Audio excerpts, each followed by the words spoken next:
Welcome back, Wargamers. Brother Stevanius here, and welcome back to Command Centre Wargaming. Absolutely fantastic. So look, today, everybody, I want to have a chat to you about something I am super excited about. And that is the Ironhands. Okay, now, we got a whiff a couple of weeks ago that these guys are going to be good. We thought they were going to be strong, okay? But as to how strong these guys actually are in this new supplement is just absolutely mind-boggling.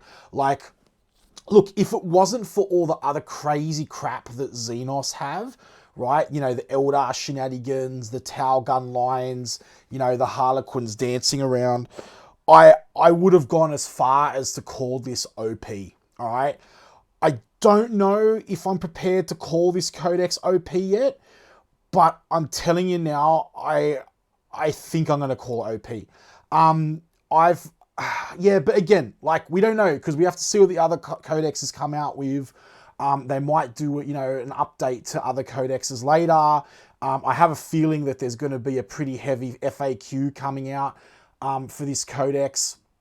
I think there are a lot of things in here in the Ironhand codex that were intentional.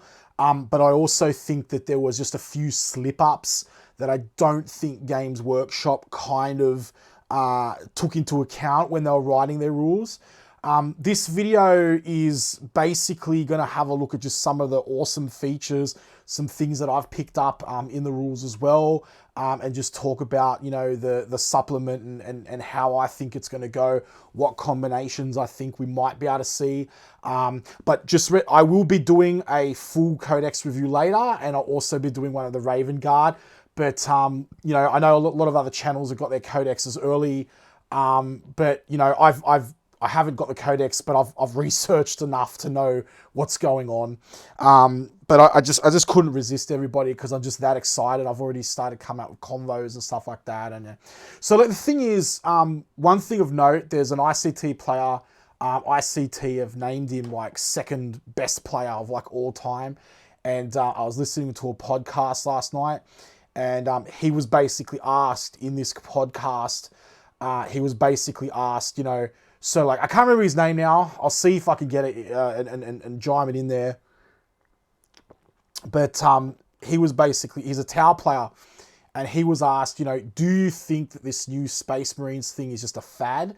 Or do you think that, like, you know, are you scared? Are you scared of, like, you know, is this Ironhands stuff gonna be a thing?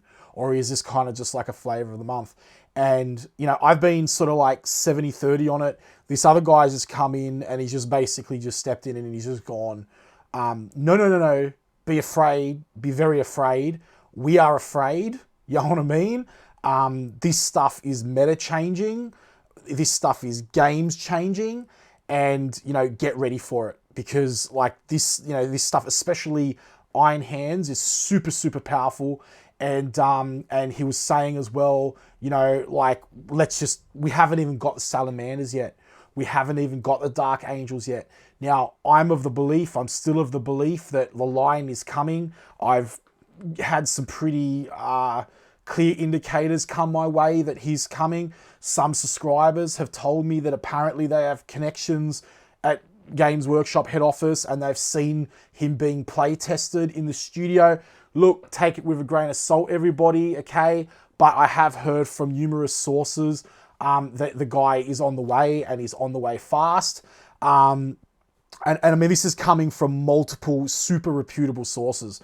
One of the sources is also an ICT player. He's involved with, you know, some of the play testers and stuff like that.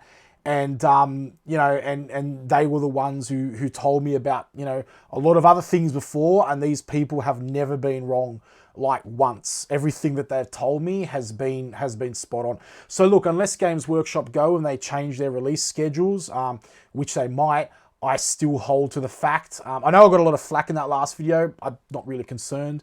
I wouldn't be on YouTube if I wasn't prepared to get a little bit of critique. You know, but I still hold strong that the Lion will be the Primarch to come out anyway. But anyway, this video is not about that. We have another video about that, which is also on the channel. You can check that out. This is about the Iron Hands. So yeah, look, the fear is real. Iron Hands is a thing. You know, and I'm Iron Hands. I'm jumping. I'm not a bandwagoner. Everybody knows with this channel, I'm not a bandwagoner. I'm always calling things out and saying, nah, don't be a bandwagoner. Just because everybody else is doing things doesn't mean that you should. But in this case, guys, girls, and people, brothers, sisters, and between, I honestly, I cannot see any other option. But, you know, if you can't beat them, join them. You know, if you're better red, yeah, it's better red than dead, you know, kind of thing. These guys are just too powerful because what it is, they're basically, Iron Hands are basically the Ultramarines, but on steroids. They're literally Ultramarines on crack because it's crazy. What makes them so powerful is with all their buffs, if played correctly, you know, all the sort of hero HQ tax that you pay to run a successful Ultramarines castle gun line, you don't need for Iron Hands, and then you could spend it on stuff like servitors and stuff when you just go crazy and get wounds back on vehicles. And then the Iron Father, who's just like absolutely nuts in his own right, it's just absolutely crazy. You know, 110 points, and you're going crazy. You get the full rerolls to hit. You get, you know, re-rolling. You get to heal vehicles. That goes into a stratagem that allows you to heal even more wounds. Then you've got, you know, his invulnerable bubble of a 5-up, plus he automatically gets a 6-up. Everybody in the army gets a 6-up, feel no pain, you know, which is absolutely crazy. And then you've got basically, you know, the Overwatch, which is absolutely huge. You know, how can you kill that, which you cannot get to? They hit like an absolute Megatron in firepower, these guys. And, you know, and then on top of it, you want to charge them. Fair enough. They're going to have trouble falling back because, you know, it's not like Ultramarines where they have that sort of like fall back and shoot thing, but you don't need it. If you do your list right, you don't need it, you know? And then, you know, with the right stratagems, you're overwatching on 4. It's crazy. And then you can use the other stratagems in the Marine book to then go in and basically auto hit and then get other guys to overwatch as well. It's absolutely crazy. And, you know, as I said, I don't know how intentional this codex was. You know, I'm of the belief that they probably would have wrote these all at the same time. You know, I don't know, I guess maybe they just wanted to sell some Iron Hands and stuff, but at the same time, everybody, there's some stuff in the books and that, especially the Raven Guard ones. You know, I've seen a lot of wording in there that's very, very, very unclear. And I don't know, but it looks to me like this, you know, these books might have been put together by maybe a bit of a junior or something. You know, because there's just a lot of inconsistencies in the books themselves. Like Raven Guard, and we'll get into Raven Guard in another video, but like Raven Guard is kind of like, you know, it doesn't know what it is. It's like, on one hand, they want you to sit back and they want you to hide in the shadows and shoot stuff with eliminators. And on the other hand, it's kind of like they want you up there charging and assaulting and stuff. And it's just kind of like, well, you know, all that stuff should sort of be more happening in the Devastator mode so you can, you know, get maximum use from your long range firepower. But it's not, you know, and then all this weird stuff. So that plus the wording in some of the things, in some of the actual rules themselves, plus the fact that, like, man, this Iron Hands codex, it's just too much. And there's stuff in there I don't think they've actually considered. I don't think that they've actually gone through and play tested this properly. You know, this is a thing, you know. Leviathan Dreadnoughts are just basically unkillable now with these guys' rules. Okay, you've got, you know, the stratagem from the Marines book, which basically means that they can take half damage. You've got the fact that they're Iron Hands, so that all wounds are basically now doubled, like as per hit modifier. So I think you've got to have them on like a 3 or a 4 wounds before they even get bracketed now. Then you've got the fact that they got a 6+ feel no pain, right? And that means they're going to get about maybe, you know, they got another 2-3 wounds on top from that. Okay. And plus then you've got all the other stuff coming in with the, we're going to get invulnerable and, you know, 4-up. Okay. You can make them, you know, -1 to hit, you know, with the Psyker and things like that. The Iron Father can make them +1 to hit. and all this kind of stuff. So it's really, really crazy. Then you mix a chaplain in there, and it's just like, holy crap, that Leviathan is just an absolute beast. You add to that, make him a character. He basically comes in, gives in the relic. I can't remember what the relic was called now, I'm very sorry, but it basically means that you subtract 1 to all damage, so it becomes basically like a serpent shield, which is absolutely crazy. It's like literally like it's an unstoppable machine of death. And there are other combos. There are like heaps of other combos you can use. Oh yeah, and the other normal stratagem for Dreadnoughts, I don't think I've mentioned, where you halve all damage from the vanilla Marines codex. Not to mention, then you're overwatching on 5s. You can buff that to a 4. Guys, it's just, and then the repairs, the Iron Father comes in. Oh yeah, look, I just spent a whole turn stripping your Leviathan down. He's on 3 wounds. Yeah, no worries. Here comes my Iron Father. Mix it up with a stratagem. I'm just going to buff him 6 to 8 wounds. Yeah, sweet. Up you go. Seriously. Absolutely crazy stuff. So then you've got other units, basically like the Repulse Executioner. Now, I've slammed on the Repulse Executioner before, and I've always said go for Sakaran Venatars, go for like a Contemptor with 2 las cannons or sea beamers. You get more bang for your buck. Don't even get me started on those, because those in this army are now magnificent as well.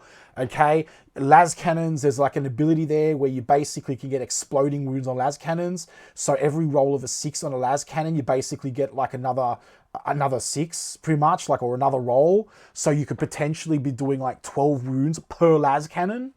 So it's brutal. That's the Contemptor. Then you're going to get your field, your 6 up, feel no pain, because it's an Ironhands. He's going to be overwatching. He's going to take the half damage, all the Dreadnought shenanigans. So it's some real deal stuff. And then yeah. So, but the Repulse Executioner, before, like, it's a good tank. I thought it was a good tank, but I always kind of said that it was like just a little bit too expensive for its points. And even though it was cool, and even though it could do its damage, it was basically it just needed a bit more. It needed an invul. Well, hey, guess what? Now it's got a 5-up invul, and it's got a 6-up feel no pain, right? So you got like 16 wounds, toughness 8, 5-up invul, feel no pain, and the ability to repair the crap out of it, right? Because if you're smart with Ironhands, what you do, you can even take a brigade with these guys, like do it with land speeders. I'm converting them up right now because of their chapter tactic in the second book, which is basically you re-roll 1s to hit on heavy weapons, and you can move and shoot, shooting heavy weapons, which is absolutely nuts. And there's so many units, guys, that like just weren't playable before, or they just were under par, that are epic now. Like, one thing I was throwing up really, really hard, like everybody's saying aggressors, and I'm just like, nah, Centurions. And then like I'm thinking, yeah, but the thing is, aggressors are a bit cheaper. They're only 3 wounds, they're 3-up save. But the thing is that with the Ultramarine stratagem, and I even painted Gilliman up and everything, and that's useless now because I'm switching to Ironhands. And basically, like, with all those buffs, now you've got your aggressors coming in, and why would you sort of take them? Because Ultramarines were giving them that sort of moved as if they didn't move, but with Ironhands, you don't have that, but you got the heavy weapons buff, so I reckon put them on Centurions. And then, you chuck down an apocryphy with them, and they basically just bring them back to life, Then you get Grav. I reckon Grav Centurions. That's what I reckon. You have Grav, so 24-inch mid-range, crush the crap out of Knights, sort of stuff that gets in your range. And then you've got 12-shot, because of the Boulder Beta rule, they're Centurions, so they automatically get the full range for rapid fire. And these shots just come spewing out, and it's just nuts. I mean, well worth the points. And then you take 5 of them even. I think 6 might be a bit much. Take 4 or 5, and then 3 of them die, and then you take an apocryphy, and then you basically bring one back to life, and it's a 70-point model back to life. Boom, like that. You can bring, if you're lucky, you do a command point reroll here and there. you can get a Centurion, you know, maybe 2 or 3 Centurions back to life a game, you know, which is absolutely fantastic. Not to mention you can heal other people as well. So I think that Centurions of Ironhands, that's what I'm going for. I got the box, new box of them down here. These are originally about to become Ultramarines. And it's crazy because aggressors, all this kind of stuff, my Repulse Executioner, which is still lost in the mail, unfortunately, but it's okay. Hopefully it will come. Lucky I didn't get these guys going. Lucky I waited, because I would have painted all this stuff Ultramarines.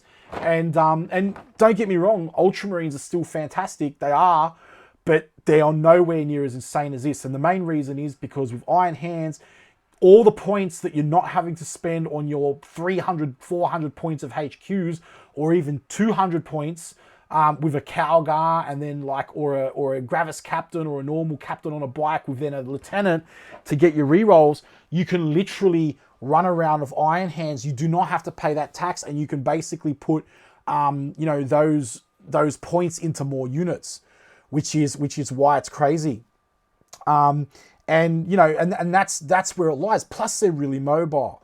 So Ironhands, because of all those rerolls, because of the ability to avoid negatives to hit when moving, you know, you can have a set of 3 land speeders like sniping with rocket launchers up the back. That's one thing I'm debating right now. Like I was going to put like heavy bolters and assault cannons on them, just keep them cheaper, 77 points. But then I looked it up. I'm like, well, hang on a minute. They're kind of weak units. If I can keep these guys out of range and kite for 10 points more, I can put a rocket launcher on it. I get my anti-infantry as well. Like I can choose to go anti-infantry. I can choose to go anti-tank with it. And I can hit chaff because Devastator Doctrine, I'm going to be AP -1 on the, I think it's a frag missile. Okay, the anti-infantry version is basically going to be minus AP1. That's the other crazy stuff.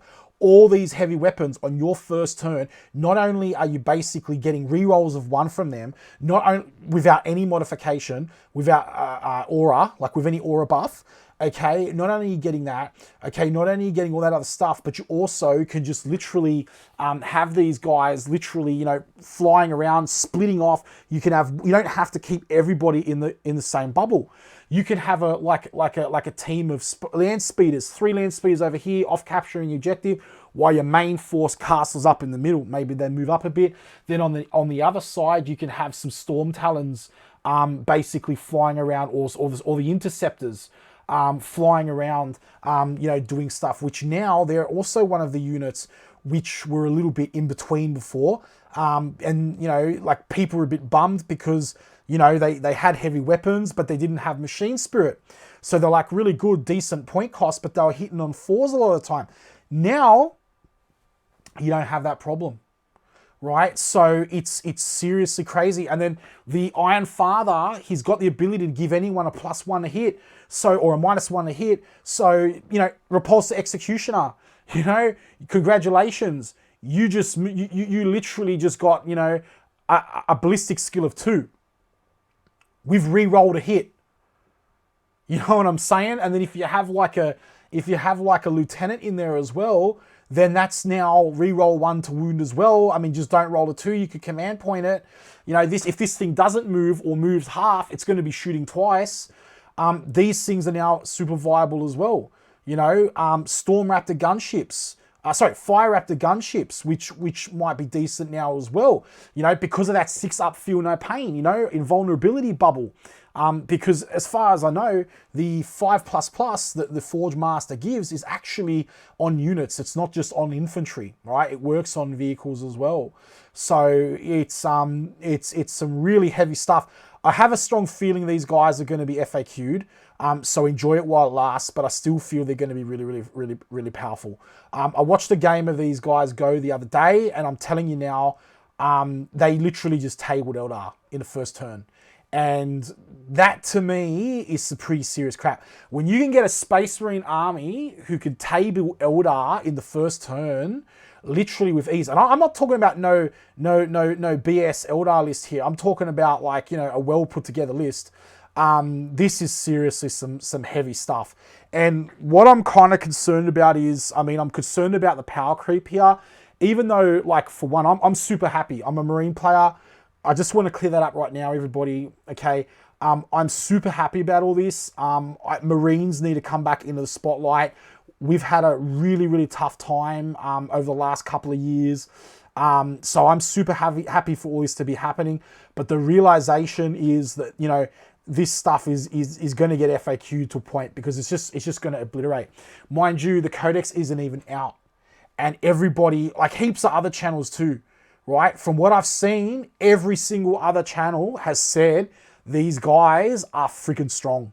They might have said OP, but they've said that they're strong. You know, I don't know if anyone said otherwise. I don't know, but you know, when you get the second best player, like in the ICT, basically turning around and saying he's afraid of Marines, guys, yeah, we're in for it.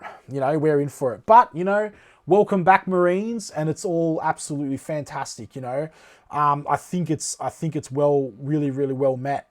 So the other thing of Ironhands as well is that you can sort of take them as a detachment as well. Now, I wouldn't do this because you're going to lose their, you know, move and fire your heavy weapons and rerolls of 1.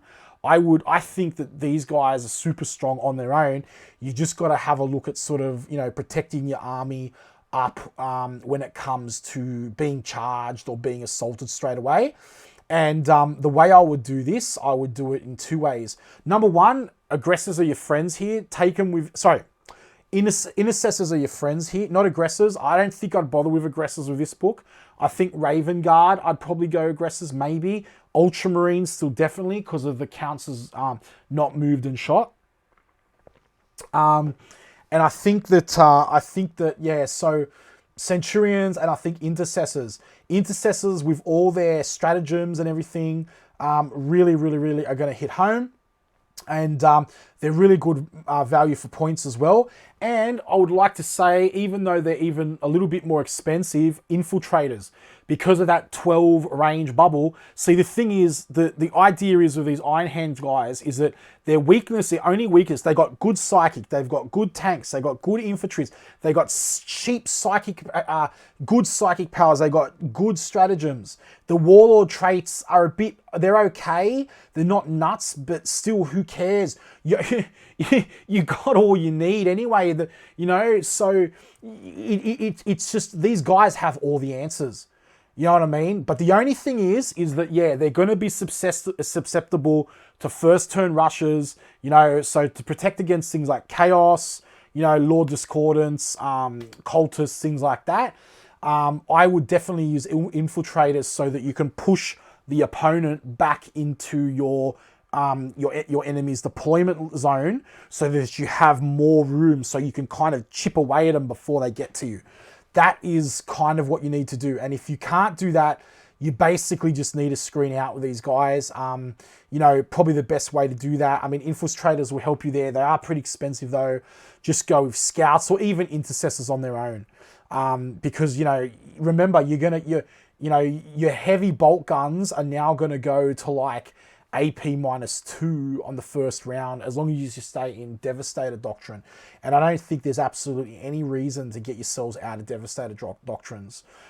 So yeah, new Ironhands player here, everybody. Fantastic. Yeah, I know it's a bit of a sellout, but hey, you know, like I said, these guys are just too powerful. If you're a Marine player, like, I highly recommend at least getting a detachment of these guys ready to rock and roll. I also think that they really synergize really well with flyers as well. As I was saying before, you have those Storm Strike Interceptors. You also have the Storm Talons, which are those little mini Storm Ravens, auto cannons, heavy bolters. You put las cannons on as well, you know, exploding las cannon hits. You know, so I really think they're good as well. And, you know, you could even justify having 3 of those Storm Talons in an Ironhands list, you know. And I think, you know, flyers, you know, as well as land speeders and stuff, you know, you're going to get your buffs to your heavy weapons, and they can't be charged unless it's by another flyer.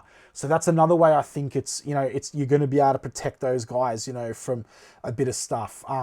But yeah, Intercessors, I think definitely. And I think with the Centurions, when you have your rapid fire, because a lot of people say to me, people be saying to me, Steve, that's all well and good, but your Intercessors won't be able to put out heaps of heaps of rapid fire shots, you know. Well, number one, I'm not going to be in rapid fire doctrine anyway. I'm going to be in Devastator doctrine. You should be in Devastator whole game. Number two, my answer to that is the Hurricane Bolters on the Centurions. When they get up, my shots are going to come out of there. And hey, you know what? Your Dreadnought's a character.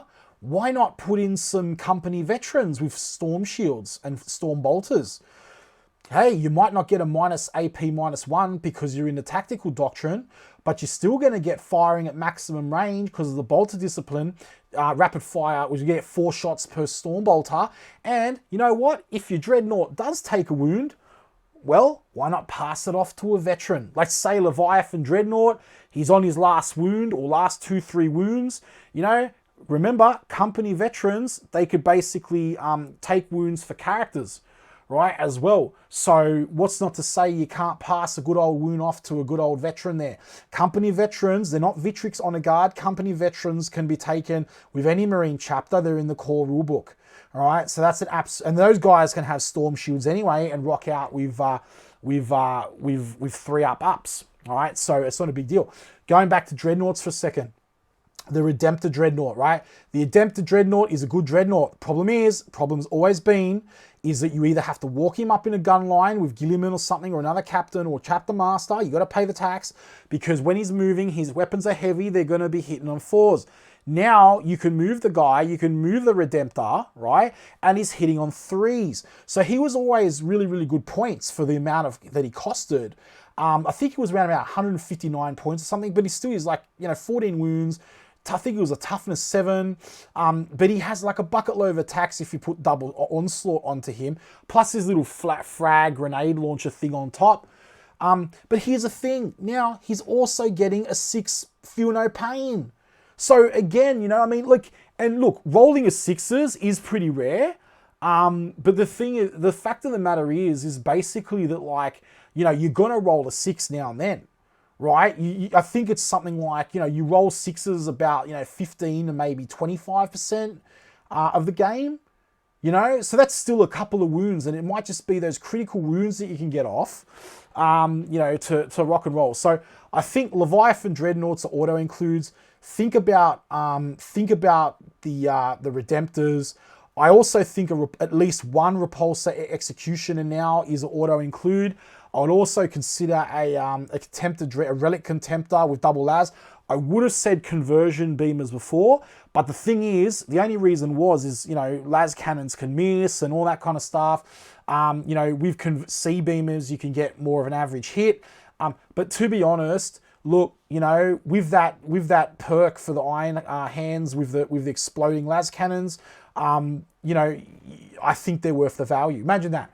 Redemptive Dreadnought, right? You got your invul, you got your 6-up feel no pain, right? You can even make him a character, passing off wounds, and the guy has 4 las cannons equipped to him. What more can you want? Remember also, if you make a Dreadnought a character, if he's under 9 wounds, he can't be attacked unless there's like some other ability, like saying that you can attack characters as well. So there's also a psychic power, which is really, really nuts of Ironhands as well. What it basically does is it basically means that you deflect wounds. So if you get attacked, with, say like a whole bunch of Tau gun lines or something, any roll of a 1, they actually take mortal wounds. It's pretty crazy. So it's almost unchargeable. It's really, really strong gun line. Decent in melee because they've still got it happening, but they can get bogged down. So just watch out. Some people have said to me that the way to deal with these guys is by using flyers against them. With all the rerolls to all hits, because remember, you have that Forge Father there, rerolling all hits. I don't think that's going to be a massive issue at all. Because if you're missing the Eldar, you can always just go through and re-roll them, when you're missing the flyers. So some really, really heavy stuff to consider there. Now, sniper scouts are all good as well. Remember, snipers are heavy weapons too, so they can also now hit on 3s while moving. You can have scouts running around the board, hitting on 3s, re-rolling the 1s, literally doing laps around the board. They don't need to be staying still anymore. If they're copying the heat, you can run them to cover. You know, even eliminators, their weapons are heavy. They're going to be, you know, re-rolling ones without any support. So it's really, really strong. And like I said, you know, so far, I'm pretty sure that Tech Marines were around about 50 points, right? Now, like, you can actually have a brigade with these guys, right? You know, you could take your Forge Father or whatever his name is, and then you could go through, and then you can like take a chaplain, and then you could take like a couple of not servitors, sorry, Tech Marines, and you know, there's 2 HQs to fill your troop, you know, slot tax up for 100-ish points, and then, you know, they can just be running around healing vehicles all day. They get the same Ausspec scan, all that kind of stuff, you know, re-rolling hit rolls of a 1, okay, on heavy weapons, you know, plus AP 1, you know, not suffering move penalties. And remember that Overwatchers are hit rolls as well, right? So, you know, we are now re-rolling 1s in the Overwatch phase as well. Not to mention, you could get these guys with a stratagem, which I already mentioned before, Overwatching on 4, right?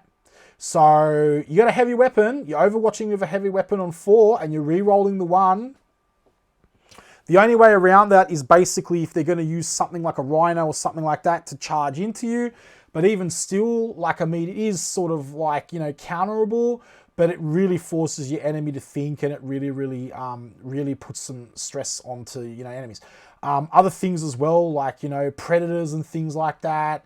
You know, heaps of other units that we basically weren't even going to look at before are like heaps viable now. And it's awesome. So yeah. So guys, look, I might wrap it up there. Like I said, this is just a bit of an overview video. I'm really excited. I guess I had this open. Do I really need to go through it? You know, it's available here on the Warhammer website. There's the Allfather, the Iron Father. I'm not a big fan of his little walrus tusk beard thing he's got going on there, but I'll just be painting that black. Otherwise, I love the model. Here are the guys' stats. Oh, that's what I forgot to mention. There's just so much for these guys, okay? Check out this guy's weapon. This guy's 110 points, okay? He's got a heavy bolter. It's a heavy 3, which rerolls 1s, 36 inch range, strength 5, AP -2, 2 damage. That's a potential of 6 damage, right? With 1 volley, okay, from that. That's Gilliman damage on his bolter anyway. And then he's got his melee strike, which is strength +3, so he's 4, 5, 6, 7, strength 7, minus AP 2 damage. The guy's got 5 attacks. He's got 7 wounds, you know, but who cares? 110 points. Absolutely fantastic. Here he goes. This is Rites of the Tempering. That's what gives the units a 5-up invulnerable save within 6 of this model. It's not wholly within 6 either. Signum Array. So here we go. At the start of your shooting phase, you can select 1 friendly Ironhands unit that is within 3 of this model. Models in the selected unit have a ballistic skill characteristic of 2+ until the end of the phase. That's that +1 to hit thing I was mentioning before. I should have actually reworded that. It is still a +1 to hit in terms of the Repulse Executioner, but technically it's a 2-up. So I guess if you had a unit that was 4-up, it'd still be a 2-up. So that's the way it reads. The Master of the Forge. When this model repairs a vehicle, model using this Blessing of the Omnicide ability, that vehicle model regains up to 3 lost wounds instead of up to D3. Okay, which is absolutely nuts. Okay, so, and you can mix that with a stratagem there. All right, they're going to talk about Redemptive Dreadnoughts a little bit here. That he synergizes really well with them, and he does. You know, but I'm thinking more along the lines for my list. I'm thinking maybe I'll take 1 Redemptor with a Gatling cannon or 2. But then I'm definitely going a Leviathan. I'm definitely going for a Relic Contemptor. And the rest will be, I mean, maybe even 2 Repulse Executioners. I know it's a bit crazy, but like giving those guys a 5-up invul, everybody getting a 6-up, it's going to be a long day getting those guys down. So anyway, everybody, look, I hope you enjoyed the video. Brother Stevanius here. I'll catch you in the next one. My next one will probably be taking a look at the Raven Guard, or I might even go through and, you know, have a look through the codex supplement itself for Ironhands. I think Ironhands are about to get very real on the channel. Currently, Alpha Legion have been a thing. Ultramarines will still be a thing because Gilliman still is assembled. I'm not going to forsake the Ultramarines, but like I said, you know, if you're a Space Marine player and you're not at least having a detachment of Ironhands right now, I'd seriously be putting question marks over your head. All right, not literally, but you know, I'd be asking questions about why. So let me know in the comments down below. Do you think Ironhands are good? Do you think they're going to be OP? Do you think they're going to be a next level meta breaking thing in the game of Warhammer 40,000? And I'll catch you in the next video. Keep rolling, everybody. Brother Stevanius, see ya.